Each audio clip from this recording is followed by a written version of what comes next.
സ്വാഗതം. ടൊറാക്കൽ ബൈ ഇന്ദിര എന്നുള്ള ചാനലിലേക്ക് എല്ലാവർക്കും സ്വാഗതം. Very good morning. ഇന്ന് നിങ്ങൾക്ക് എല്ലാവർക്കും നല്ലൊരു ദിവസം ആശംസിക്കുന്നു. ഇന്നൊരു പുതിയ വൈശാഖ മാസം തുടങ്ങുകയാണ്.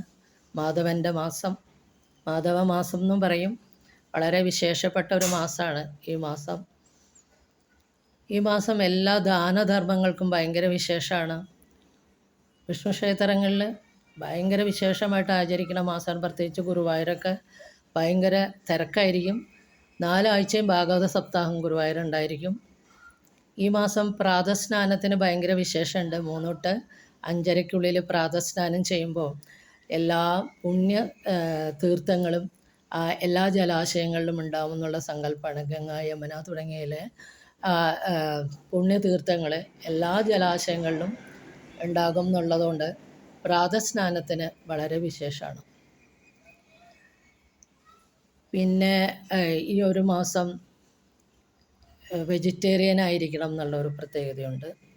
പിന്നെ ദാനധർമ്മങ്ങൾക്ക് ഭയങ്കര പ്രത്യേകതയുണ്ട്. വസ്ത്രദാനം, അന്നദാനം, ചെരുപ്പ്, കുട, വസ്ത്രം, എല്ലാ ദാനങ്ങൾക്കും ഇരട്ടി ഫലമാണ്. നാമജപത്തിനാണെങ്കിലും ഇരട്ടി ഫലമാണ്. അതുകൊണ്ട് തന്നെ ഈ ഒരു മാസം ലക്ഷ്മി ദേവിയും നാരായണനും ഭൂമിയിലുള്ളത് കൊണ്ട് എല്ലാ വിഷ്ണു ക്ഷേത്രങ്ങളിലും സപ്താഹങ്ങളൊക്കെ സാധാരണ കാണാറുണ്ട്. നാമജപങ്ങൾ കാണാറുണ്ട്. പിന്നെ ദാനധർമ്മങ്ങൾ, അന്നദാനം, മഹാദാനം ഭയങ്കര വിശേഷമാണ്. അന്നദാനം, മഹാദാനം. പിന്നെ ജലം ദാനം ചെയ്യണ ജലത്തിക്കൽ തണ്ണീർ പന്തലൊക്കെ കെട്ടിയിട്ട് യാത്രക്കാർക്ക് ജലം കൊടുക്കാറുണ്ട്. സംഭാരം, കൊള്ളം മുതലായവയൊക്കെ. ഇതൊക്കെ ഇരട്ടി ഫലമുള്ള ഒരു വളരെ നല്ല പുണ്യമായ മാസമാണ് വൈശാഖ മാസം. ആ വൈശാഖ മാസം ആചരണം വളരെ വിശേഷമാണ്. പ്രാതസ്നാനം ചെയ്യുക, വ്രതമെടുക്കുക, വെജിറ്റേറിയൻ ആവുക, ദാനധർമ്മങ്ങൾ ചെയ്യുക, നാമജപം ചെയ്യുക. അതൊക്കെ വളരെ വിശേഷപ്പെട്ട ഈ ഒരു മാസം. മാധവ സേവ, മാനവ സേവ എന്ന് പറയുന്ന മാതിരി അത്രയും വിശേഷപ്പെട്ട ഒരു വൈശാഖ മാസമാണ് ഇന്ന്. അപ്പോൾ ഇന്നത്തെ ഈ വിശേഷപ്പെട്ട ദിവസത്തെ നമ്മൾക്ക് എന്താണ് യൂണിവേഴ്സൽ മെസ്സേജ് എന്ന് നോക്കാം. അപ്പോൾ ഇന്നത്തെ യൂണിവേഴ്സൽ മെസ്സേജിൽ ആദ്യത്തെ കാർഡ് വന്നിരിക്കുന്നത് 5 ഓഫ് പെൻറ്റക്കിൾസ് ആണ്. ഞാൻ ആദ്യം തന്നെ ഒരു കാര്യം ഇതിൽ പറയട്ടെ. കാരണം ഇത് ഒരു ജനറൽ റീഡിംഗ് ആണ്, പേഴ്സണൽ റീഡിംഗ് അല്ല. പേഴ്സണൽ റീഡിംഗ് ആകുമ്പോഴാണ് വ്യക്തിപരമായ കാര്യങ്ങൾ നമുക്ക് പറയാൻ പറ്റുള്ളൂ. ഇത് ജനറൽ റീഡിംഗ് ആണ്, ജനറലായിട്ട് പറയണതാണ്. അപ്പോൾ ഇത് റെസനേറ്റ് ചെയ്യണവർ സ്വീകരിക്കുക, അല്ലാത്തവർ അത് വിട്ടുകളയുക. അപ്പോൾ ഇന്നത്തെ വന്നത്തെ ആദ്യത്തെ കാർഡ് എന്താ വെച്ചാൽ സാമ്പത്തിക പ്രശ്നമുള്ള ഒരു കാർഡാണ് വന്നിരിക്കുന്നത്. കാരണം സാമ്പത്തികമായ ബുദ്ധിമുട്ടുകളും ആരോഗ്യ പ്രശ്നങ്ങളും ഉള്ള ഒരു കാർഡ്. അപ്പോൾ ഇവിടെ എനിക്ക് തോന്നുന്ന സാമ്പത്തിക പ്രശ്നമായിരിക്കും ഏറെ വരാൻ കാരണം സെക്കൻഡ് കാർഡ് വന്നിരിക്കുന്നത് നൈറ്റ് ഓഫ് വാൺസ് ആണ്.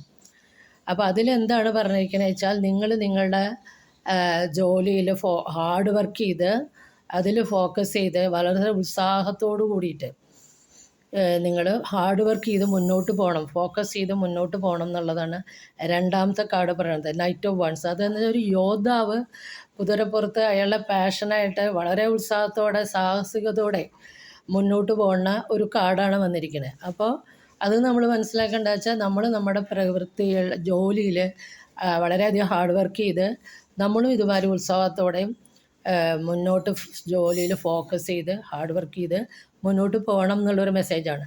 രണ്ടാമത്തെ കാർഡ് വന്നിരിക്കുന്നത് ക്യൂൻ ഓഫ് വാൺസ് ആണ്.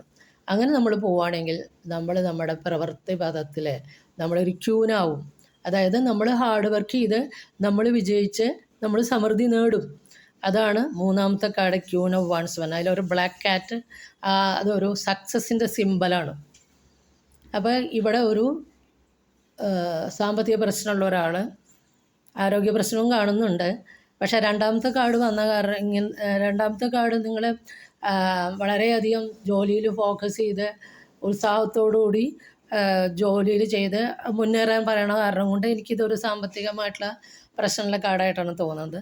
മൂന്നാമത്തെ കാർഡ് വന്നിട്ട് അങ്ങനെ നിങ്ങൾ പ്രവൃത്തിയിൽ ഫോക്കസ് ചെയ്ത് ഹാർഡ് വർക്ക് ചെയ്ത് ഉത്സാഹത്തോടുകൂടി മുന്നേറുമ്പോൾ നിങ്ങൾ അവിടെ വിജയിക്കും. നിങ്ങളുടെ ജോലി സ്ഥലത്ത് നിങ്ങൾ ക്യൂനാവും എന്നുള്ളതാണ് ഇന്നത്തെ യൂണിവേഴ്സൽ മെസ്സേജ്. അപ്പോൾ ഇത് കളക്റ്റീവ് റീഡിംഗ് ആണ്, പേഴ്സണൽ റീഡിംഗ് അല്ല. അപ്പോൾ ഇത് റെസനേറ്റ് ചെയ്യണവർ റെസനേറ്റ് ചെയ്യുക, അല്ലാത്തവർ ഇത് വിട്ടുകളയുക. എന്തായാലും നിങ്ങൾക്കിത് റെസണേറ്റ് ചെയ്തിട്ടുണ്ടെങ്കിൽ നിങ്ങൾ സബ്സ്ക്രൈബ് ചെയ്യണേ, ലൈക്ക് ചെയ്യണേ, ഷെയർ ചെയ്യണേ. പിന്നെ നിങ്ങൾക്ക് എല്ലാവർക്കും നല്ലൊരു വൈശാഖ മാസ ആശംസകളും നേരുന്നു. എല്ലാവർക്കും മഹാവിഷ്ണുവിൻ്റെയും മഹാലക്ഷ്മിയുടെ അനുഗ്രഹങ്ങളും കൂടി ഉണ്ടാവട്ടെ എന്ന് പ്രാർത്ഥിക്കൂ. Thank you.